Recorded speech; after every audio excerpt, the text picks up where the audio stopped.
Welcome to another legendary episode of your favorite legendary rants. I'm your host, I am Legendary, and today I'm joined by a very special guest. I'm super excited about today's show. We have Ms. Mel Sanders from Belle Collective. Thank you so much for joining me today. How you doing today? Oh, thank you for having me. I am doing wonderful. Everything is pretty smooth today, so I'm good. Everything's feeling good. Thank you so much for joining us today. Before we do anything, make sure y'all like this video. Make sure you comment down below and make sure you subscribe to the channel. So let's get into it. Okay. So, Ms. Mel Sanders, you're from Mississippi. Where exactly are you from in Mississippi? Well, I'm actually from Vicksburg, Mississippi, which is about 45 minutes away from Jackson. Okay. And yeah, but I was born in Jackson, just born there. And then but I'm from Vicksburg. Okay. Okay. So Yeah. like Vicksburg, is it considered like a suburb or like a small town from Jackson? It's a small town. It is actually a river city. It's the host to the Miss Mississippi pageant, and that's what it's known for, that as well as the Vicksburg Military National Park. And the first Coca-Cola was bottled there too, quiet as kept. Oh wow. So it's a very historic city. It has a plethora of antebellum homes, and it's just full of history. But that military park is what it is internationally known for. Okay. Thank you so much for that, dropping some gems about Coca-Cola and all that. Like, I think that's gonna be super interesting to the people. So like how many people would you say are in this area? Well, I think they say in the city limits, it's supposedly like 35,000. Okay. And so it's a very small town. Okay. It's a retirement city too, so it's always growing. I just knew it was at least 100,000 people there, because it is truly a city, but it's considered a small town, in comparison to bigger cities. So, Okay. yeah, but I've been there, like I said, I've been there my whole life. I was Miss Vicksburg 3 times. So I started this entertainment thing through the pageant world, and Vicksburg is huge for pageantry. Like I said, it hosts the Miss Mississippi pageant. So okay, that's another, yeah. And I was gonna ask you that, like, is that where like the pageant thing started? Because I saw you won Miss Atlanta, which is huge, right? I did. What year was this? Oh my God, honey, I'm old. It was 2005. Wow. I can't believe it was that long ago. I'm 42 years old. I'll be 43 in November. And I'm not one of those girls that's ashamed to say age, because it's like, it is what it is. November when? November 22nd. Okay, so you're a Sag. I am. Okay, let me explain how this has been explained to me. I was born in 1980, which was Scorpio. So when I was born, I got like a plaque. You know how people give you gifts, and I got a Scorpio plaque. So I went my whole life thinking I was a Scorpio. Well, then some people, astrologers and stuff, explained that supposedly the moon changed, and the Sagittarius became November 22nd on down after 1980. So I don't remember the year that it changed, but supposedly this moon changed. So that's the reason why I'm now a Sagittarius too. So I call myself a Scorpitarius. That's what I say. I'm a Scorpio. I'm a Scorpio. So when you say November, my antennas gotta be. I'm November 18th. November 18th. Okay, so you're right. Yeah, we super close. We super close. Special people, honey. Right. Don't play with us. Don't play. Don't play. And that's Right. why I identify with the Scorpio, because the Scorpio, I'm very passionate. It's a fire sign. So that definitely is me. Like, you know, I'm a lover, I'm a passionate person, but then the Sagittarius is the cool side of me. I'm friendly, you know, I usually get along with most people. And I think that that's what the balance, it's a crazy thing to have fire and water, but I mean, you know, that's just one of those things. It's the cusp, you know? Wow. So Miss Atlanta 2005. You also attended Spelman University, which Mhm. is insane. Thank you. What did you study at Spelman?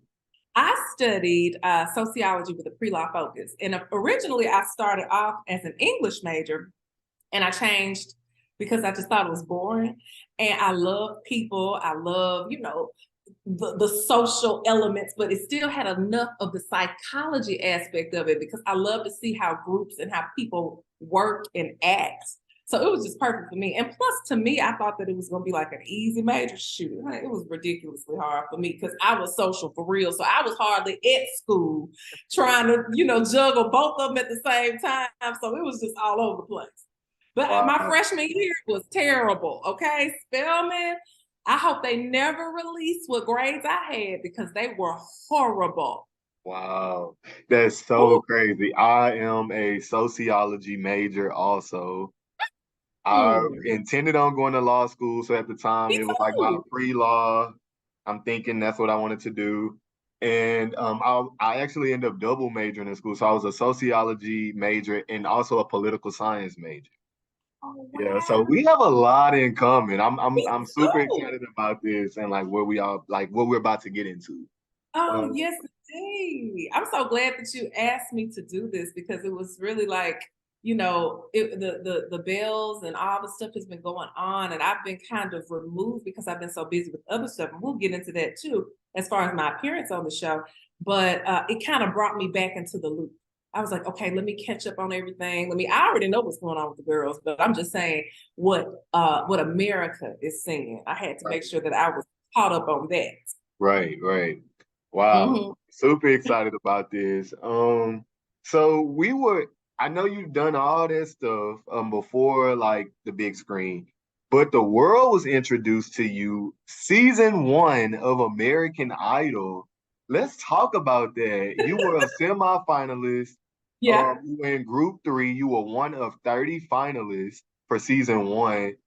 Talk a little bit about this experience. I saw a little shade from Paula Abdul, her saying she wanted to chop your legs and wear them. It's like, talk a Yeah. little bit about that and give a little tea on that whole experience and what was that like? Whew, honey, American Idol is just one big teapot, okay? It's always a story. Everybody's gonna have some super crazy behind the scenes because this is truly real life reality. Like it's there's some aspects that are a production, but you really are dealing with people's lives and talent. And when you're dealing with artists and people who are already, you know, feeling like they're the best, honey, you're gonna get a whole bunch of shit. You know, it's like, can I curse? I'm sorry. Yeah, Did yeah, I? yeah. Yeah, yeah. We I'm not sorry. that. Yeah, I yeah. guess We it's kind grown. of We're grown. Look, we're grown adults. So we're say, grown, you know, we're a grown podcast. yeah, Okay. say what you need But to no, say. yeah, but just long story short, my experience was not that bad because I came from the pageant world. And if you can deal with the pageant world, you can deal with anything. And that is the truth. Like you have no idea how brutal pageants can be. So, and most people just don't have a clue. They think it's a beauty thing, but it's deeper than that. So, anyways, American Idol fell in my lap because I happened to be looking at a newspaper clipping. And my mom, when I was at Spelman, she would send me care packages and just have like newspaper articles of what's going on in town and stuff like that. But she sent me the same article that I already saw. So I was like, let me just go audition. I had no idea what it is. And it was season one, so nobody knew. So Right. I kept going through these.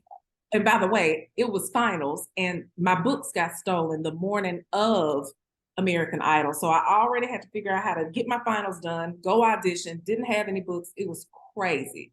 Wow. So, you know, I know it's just like, but you know, I ended up doing it. And then they told me to come back the next day.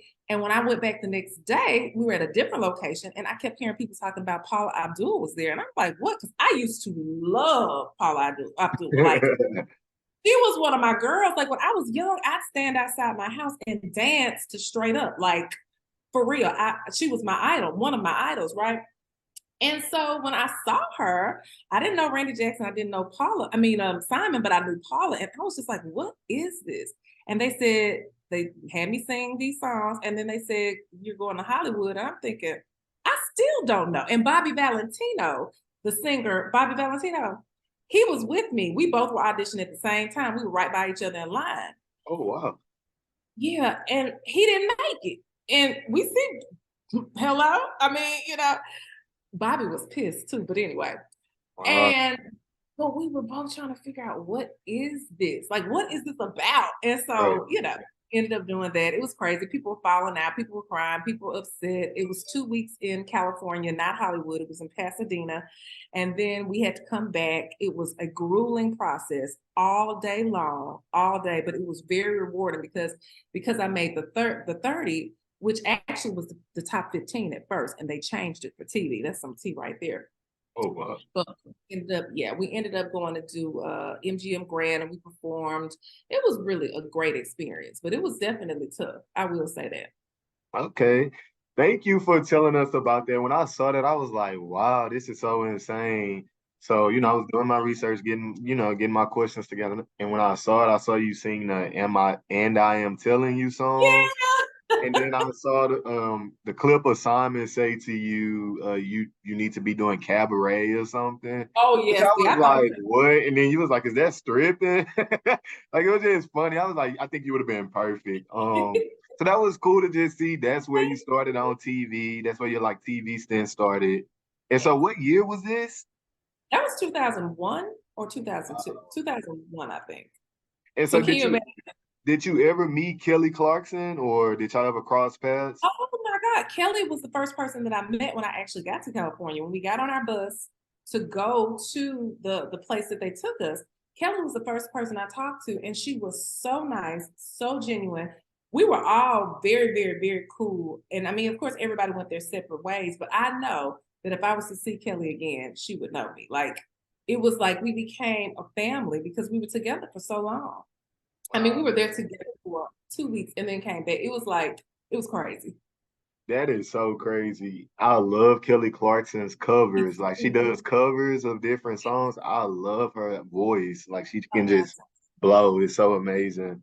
That's crazy. Yes. So like, do you still sing? Is that something you still do? Or like just around the house, you just be blowing, like doing your Whitney Houston? You got some great questions. I am literally doing that now, and it just started last week. And it's been on my spirit. I have not sung in years, okay? I have not. And that has been something that has just been, it's on my heart. And so my grandmother said, listen, Mel, if you don't use it, you're gonna lose it. And it was weird. I was in Dallas last week for a birthday party, and this man came up to the table and asked, could anybody sing? And all my friends, we started laughing. And they were like, she sings. He was like, you want to sing tonight? It was like a stage and stuff. We were like a little supper club. And I'm like, okay. And he asked me, did I know I Have Nothing by Whitney Houston? And that's like my signature song. And I thought that was a sign, Jonathan. I did. I thought it was a sign. I was like, okay. So then here we are a few days later. I'm at a chef tasting. Like we're tasting a chef's menu, he wants to bring to this restaurant. And I was invited to be one of the people to taste. And somebody asked me, did I still sing? And I said, kind of.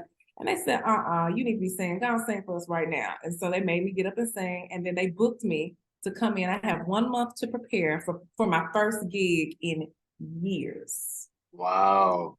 I love Whitney Houston. I Have Nothing. It's like top 3 Whitney Houston songs. Like she did her big one in that song. And I'm so mad at myself for finding out about Whitney so much later in life. Like I've just recently become a Whitney Houston fan.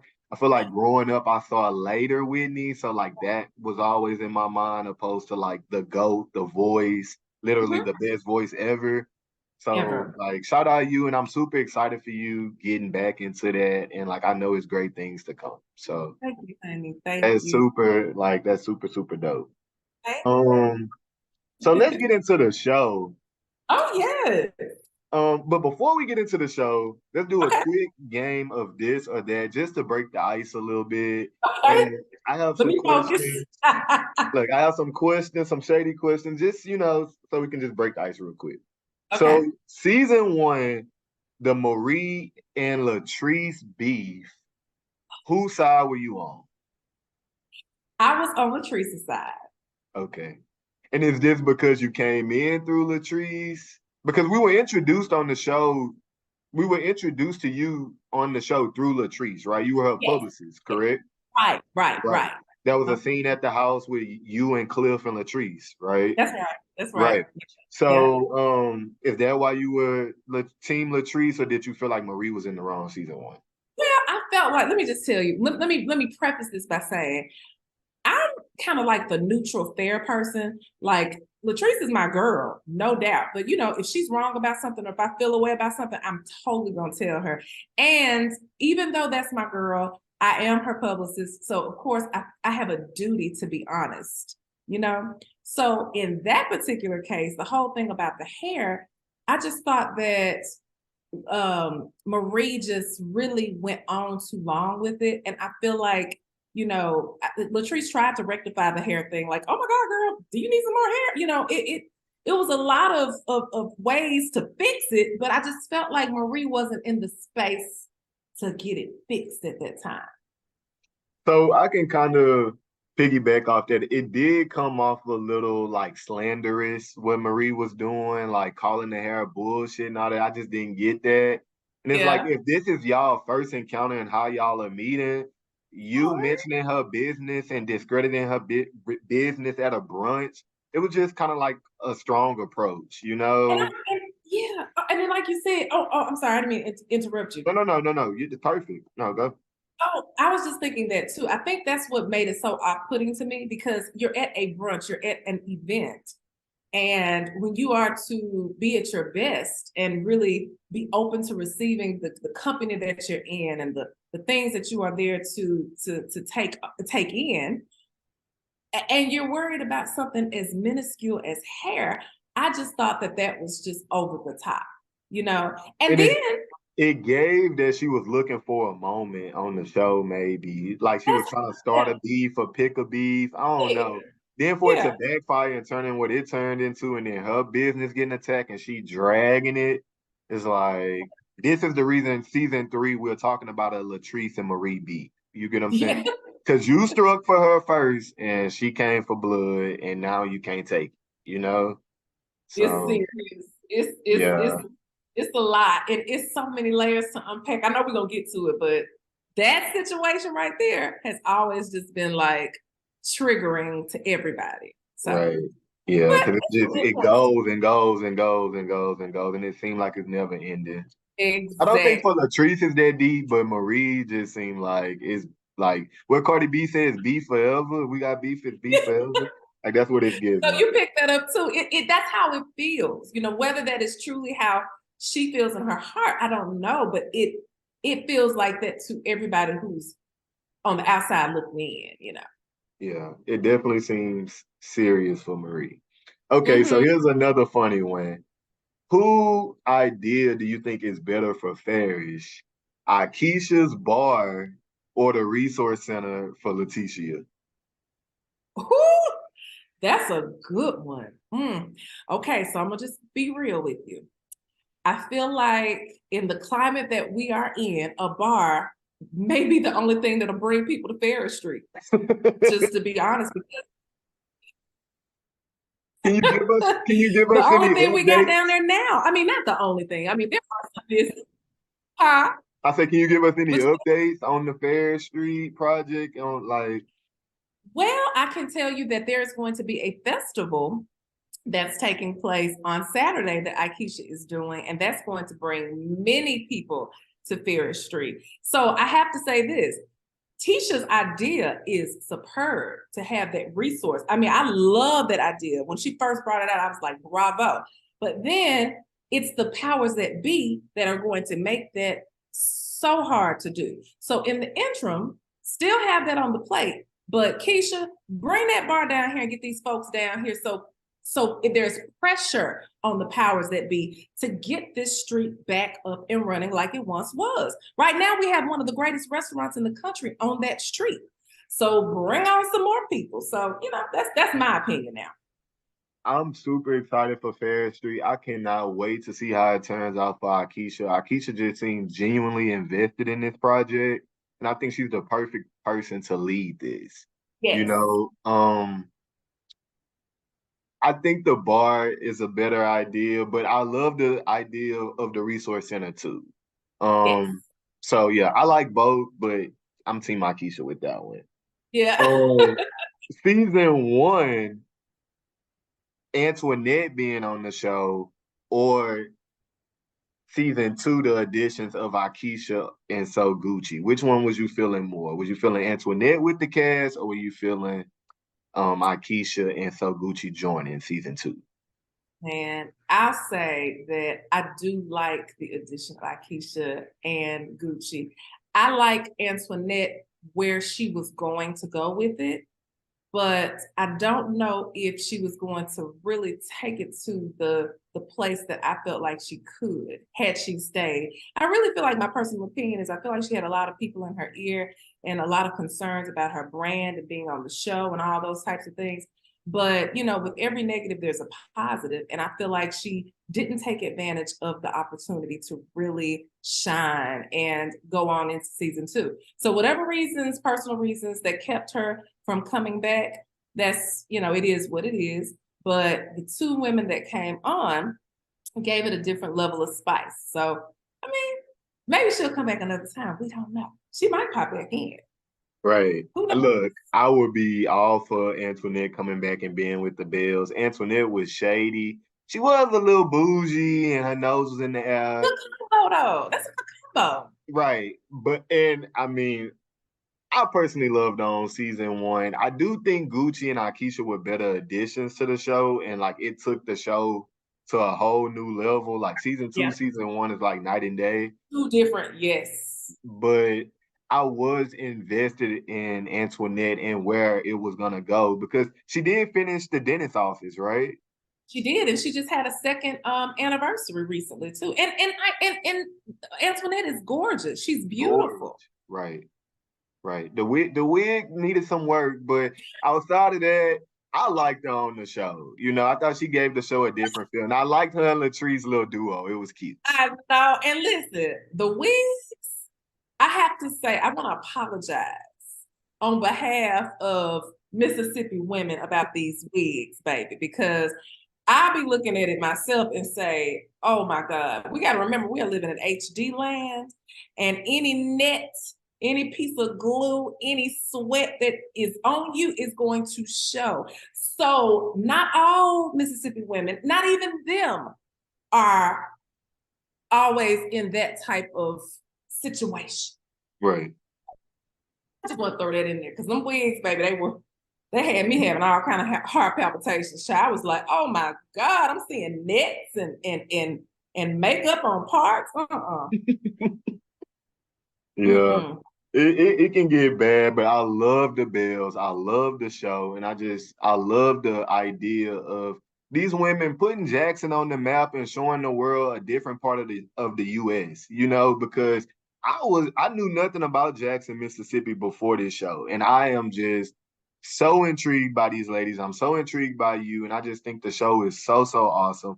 I literally just started this show probably like 2 months ago. And I I saw am you just say that. I'm obsessed. It is literally my new favorite show on TV. Oh my God. I saw you say that and I was so like surprised because, you know, a lot of people just kind of, they see something else, keep flipping by. They don't even take a chance to see what it's about. And for you to say that this is one of your favorite shows, I was just like, oh my God, that is so cool. And I came on season three. So when I started this new season and I just kept watching. I kept watching. Then I had to go back and see season two. And season Yeah. two just had me hooked. And then I went back and saw season one. I was like, this feel like a pilot season. I only got up to 6 episodes, and that was all that was available. So I didn't even Yeah. see how one ends, but it was enough for me to know like it wasn't better than two. Like Yep. two Yep. is really, really good. It was Yeah. really good. Yeah. I'm So glad you saw it and liked it. yes, yes, yes. It's like one of the best shows out right now. So, we talked about season one, you being introduced through Latrice. We get to I don't really remember much about season one, so we can fast forward to season two because Okay. you're all over season two. And I Yeah. was like, she's the friend of this cast. Like, I feel like you giving Tanya Sam vibes on Real Housewives of Atlanta. You giving Marlo Hampton vibes on Real Housewives of Atlanta. You know, all the official friend ofs who, get in there and get it started. You know, your Yeah. commentary, your jokes, your one-liners is just perfect for the show. Thank you. Let's talk about season two and let's talk about the infamous brunch and Playgate. Let's talk about it. So you were there. Oh yeah. You witnessed the what is it, the Pelahatchie posse. Yes, You yes, yes. witnessed this fiasco, and then you clearly witnessed the burnt food, the dirty plate, and Mhm. Marie's meltdown. Oh yes. Talk about it and let's just go through some of it. What's some behind the scenes that probably the show didn't show? And just give us a little details on like what were your thoughts at this event? I mean, I felt that when I walked in, it wasn't the typical brunch. It felt like, we were going to sit down and figure each other out. And I don't know if that's the subconscious kicking in because the cameras are rolling, but I really try to be authentic and just let my real vibes come out and how I really feel when I'm filming. Right. And so I know the girls well enough to read body language too. So when Marie arrived and sat down, I knew that she was not here for it. She didn't want to be there. Everybody else was kind of still just trying to go with the flow. Gucci was really kind of getting into the group then. So we were getting to know her. And I just felt like it was about to be a shit show. I felt it. I felt it. And it all began with everybody getting up to get their plate. And Akeisha is she's very vocal. She's gonna speak her mind. Akeisha All, said that plate is filthy and she needed a new one. and Okay. she got that voice, that raspy voice. Yeah. I would So love to see some Akeisha, but can I just give my take on it? yeah. I feel like in that situation, I think if it was anybody else's brunch, Akeisha would have did the same thing. I don't think that she did it just because it was Leticia, nor do I think she did it to make Leticia look bad. I Yeah. just think she not finna eat off a dirty plate. You get what I'm Yeah. saying? So Yeah. That's I very feel much like her. I feel like Playgate became this thing that it just didn't need to be. Yeah. And it made me side eye Leticia a little bit. Like, do you Mhm. want issues with her? Like what's the issue? Because I just didn't get it. I don't know. Yeah. Playgate seemed like it was just deeper than what it needed to be. I think you picked up the right thing. I talked to Letitia after. Actually, we all went out to the Westin afterwards, and Akeisha left early. As you can see, she made her exit, and we're gonna circle back to the meltdown too. But I had to wonder, was that a looming? And I believe I might have said it. Knowing me, I think I did. We had a lot of drinks. Okay, I just want you to know. So my memory kind of fuzzy. But I did think that Tisha was on the defense. She was feeling like this girl is coming in and she's coming for me. Not to mention, we later found out that she had been fed so many things from people saying things. Allegedly Tambra had said some things. So yes, she already came in thinking like this bitch is gonna come for me at my brunch. Let me be ready. Because of So the I feel like shady, because of the shady allegation from Tamara. yeah, Okay. all of those things from different places. We found out that a lot of people were talking and then of course she had her own feelings about vibes and energy and stuff like that. So you can't tell people how to feel. If that's how she feels, that's just how she feels. But I did question that because one thing I remember is when Keisha told her about that plate, Tisha tensed up immediately because that's when her defense is going. She's thinking to herself, "Oh, this bitch trying to come for me. She's trying to find something." Now, Keisha, you don't know Keisha, but you know of her, and she's already kind of a sassy person because, honey, quiet as kept. When I first met Aikisha, and Aikisha's my girl, I was thinking that Aikisha was a flat out bitch. I told her this. I met her when I was in college. I was like, it was her and Stacey Lee. They both light skinned, these light eyes, honey. I was like, honey, these little light skinned women here are a trip, baby. These light eyes. And they were so mean to in my eyes, to me, I felt like they were so mean to the freshmen at this fashion show. Clark and Spelman had a fashion show. They went to Clark. And that was my first time doing a fashion show. And Keisha was one of the people over the show. But she's just direct. And I told her the story too. She's like a school teacher. She could be, look, if she had another part of her life, she could be a bomb ass principal, okay? Because she's matter of fact and she's getting your shit straight, right? So saying all that to say, that impression I had was from way back in 1999. So you got that impression plus hearing stuff about a person, you automatically gonna be off. You know what I'm saying?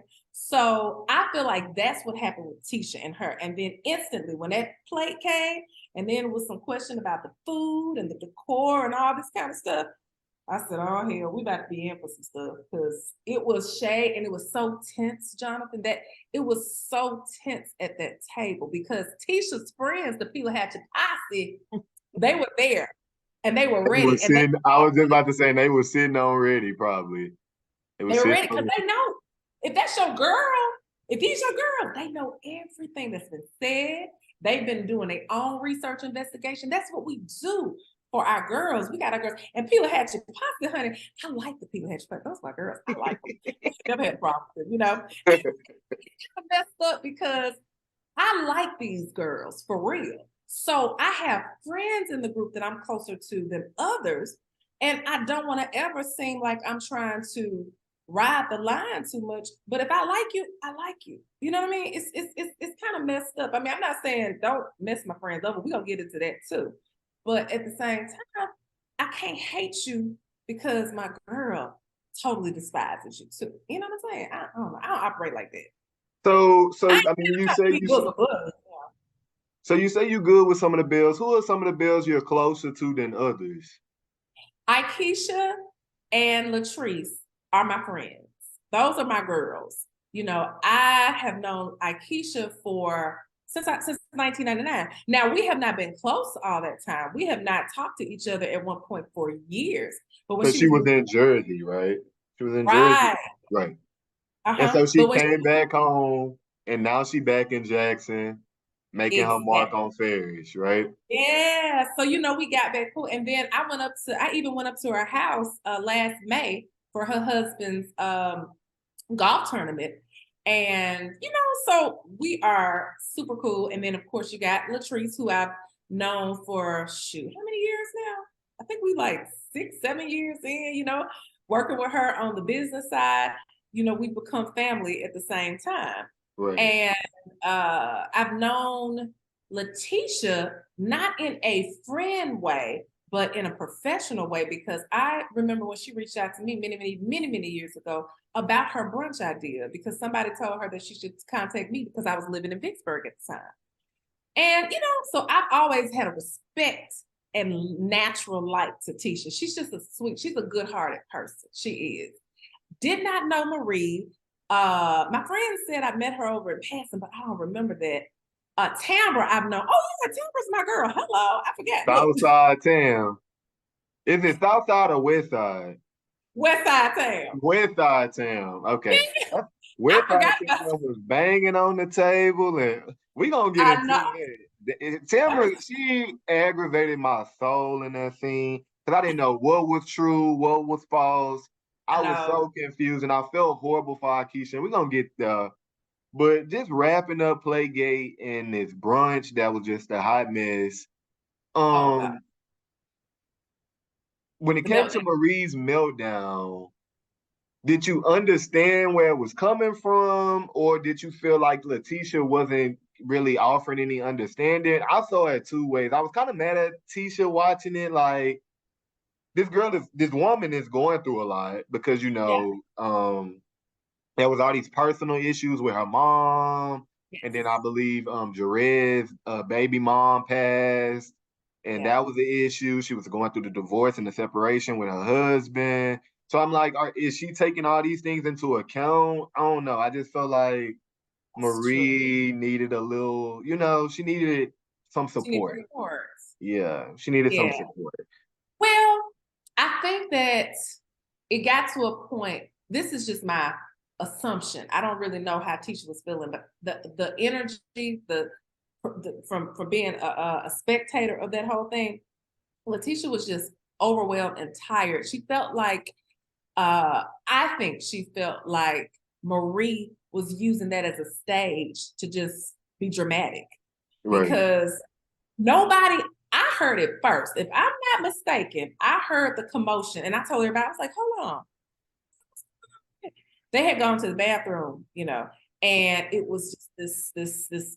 I mean, it was something going on out there. So everybody kind of gets up. I sat there for as long as I could, and then I went on in there. But it just felt like it was like she just wanted a moment. That's how it felt. But then if she was really going through pain, which we later figured out, yeah,